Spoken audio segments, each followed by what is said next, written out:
Hello and welcome to another Spectrum Geeks video. My name is Dale, and in today's video we're checking out another Ryobi product. It's the Ryobi Cordless Planer, the R18PL-0. I need to plane a door. I don't know what I'm doing, but let's see if this thing is any good. We'll talk about the specs and show me attempting to use it and let you know my final thoughts on whether I think it's worth you buying one of these planers to add to your Ryobi collection. Okay, so as with all Ryobi products, you get a few things in the box as standard, kind of a little brief operating manual. We'll talk a little bit about the specs of the planer in a moment, and then obviously one of their little bit of leaflets on over 150 products now that you can all run if you have a standard Ryobi battery. So I bought the body only version because if you're a subscriber or viewer of my other videos, you'll know I've got quite a few Ryobi products. I'm a massive fan, but we'll talk a little bit about what we get in there. We'll touch on the planer in a moment, but you get a guide attachment or side fence to enable you to kind of do a slightly more accurate plane. Not sure quite how much help that's going to be. Again, I've never used a planer before, not an electric one anyway.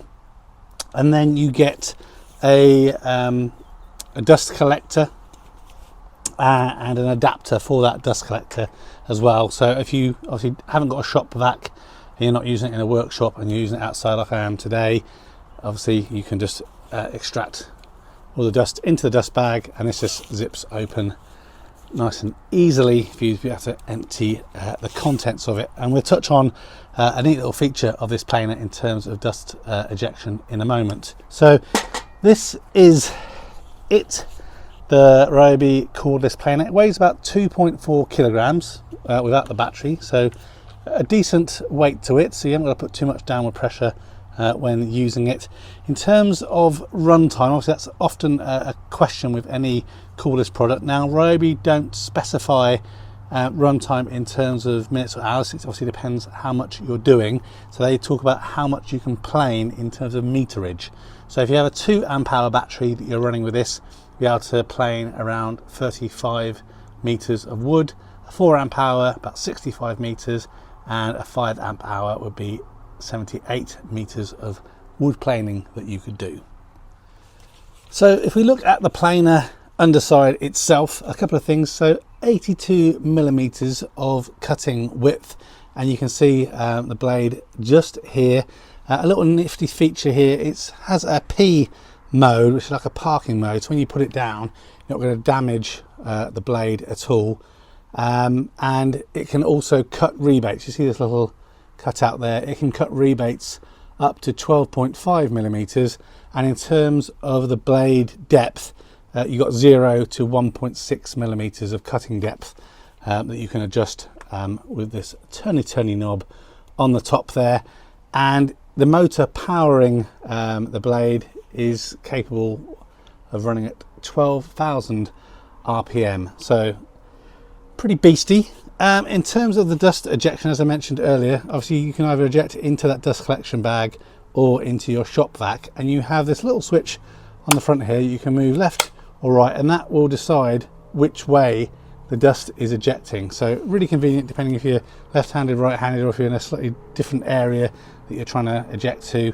It's more likely to be helpful in a workshop environment in my opinion. And there is also a little kickstand on the bottom here, so when you kind of pop it down, you're also going to make sure that the blade isn't going to be impacted on the work surface.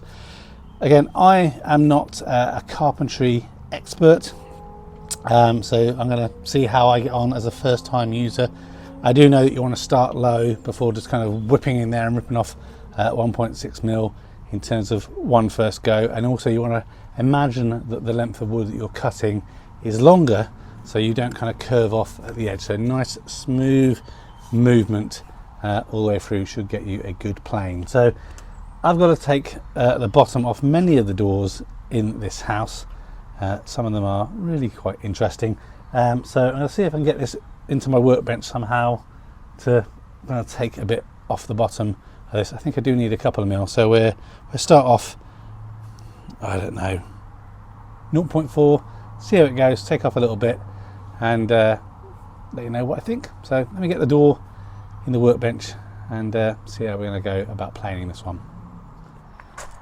Okay, so I've got my dust bag on the side here and it's setting to eject into that left hand side. There is also a little spanner in the back there for any adjustments that you need. I think ideally if you're going to be planing a door, you know, this would be ideal for planing along the inside, but I need to do the bottom. So I'm not 8 foot tall, so I'm not really sure the best way of doing it. You probably know better than me, so please mention it in the comments so I know for future. But we're going to try and plane nicely down. I think is going to be best. Or should I plane up? Probably have more control planing up, and we'll see how we get on. So I'm going to set this to 0.8.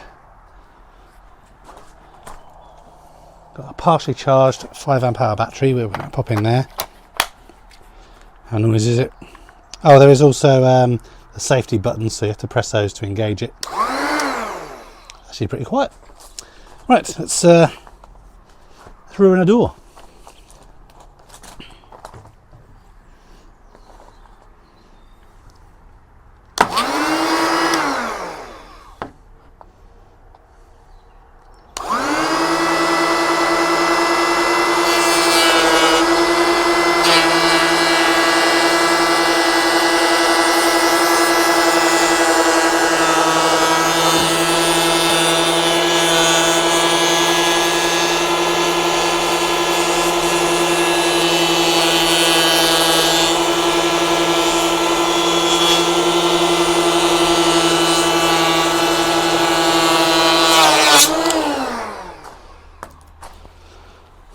Okay, so I think the main issue I'm finding is obviously there's not much weight. Not much weight on the edge of the door there as I'm trying to go through. I'm going to try going top down instead, so please excuse me as I stand in front of the camera. Okay.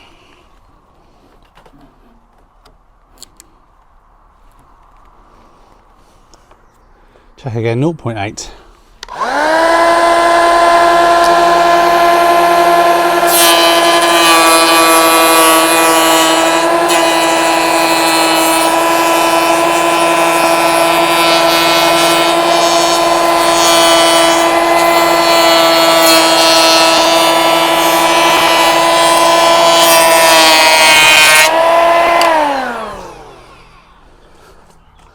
Okay, that actually worked much better. It seems to be doing a good job, not kicking up too much debris. What's obvious to me already is this door wasn't super square anyway. So I'll do a couple more passes, then I think hopefully the job will be done. So I have to say, not having much planing experience, I'm really impressed with just how easy it is to use this Ryobi Cordless Planer. So I think if you've got any kind of doors to adjust or cabinetry that you kind of need to kind of scrape a few mil off, you don't want to be messing around trying to sand it or anything for ages, definitely consider getting a planer. I think I wish I got one a lot earlier, but hadn't had as many jobs like this to do. But yeah, definitely something I would recommend. If you have any questions or comments, perhaps you've got one of these, you've got some tips on how to better plane a door when you only have a small workbench like me, then please leave comments down below, and it'd be much appreciated. Like and subscribe if you haven't done already, it'd be much appreciated. And until the next video, take care of yourself and goodbye for now. So the question is, does it now close?